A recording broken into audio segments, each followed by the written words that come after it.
If you're about to edit the content of a cell, if you click in the cell, the size of the text there and the size of the text in the formula bar, it's approximately the same. A lot of people simply click in the formula bar and do their editing there, and certainly nothing wrong with that. I frequently, while editing, like to zoom in so I can see things more clearly.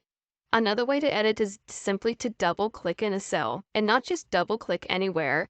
Double click where you want to make the change. Now maybe I want to put in the word items here instead of goods or something, so where might I double click? I'm talking about cell A13 here. I might double click near the end of the word or near the beginning, but when you do double click on the cell, the pointer goes right where you have double click. So if I want to put in a new word or say an adjective here, I'll start typing it. If I want to get rid of the word goods, I'll simply double click it so you can select a word while editing. Maybe I'll put in the word items this way. Also, while editing, and this isn't real important in a short entry like this, but if you have a lot of text, if you want to move the cursor along a word at a time, hold down the control key and use right arrow, word at a time, or left arrow, either way. Also, in longer entries, pressing end moves the cursor to the end of the line. Home puts it at the beginning of the line, just makes editing proceed a lot faster. You can also do what's called rich text editing within a cell. Maybe I want the word items here to be in red or whatever,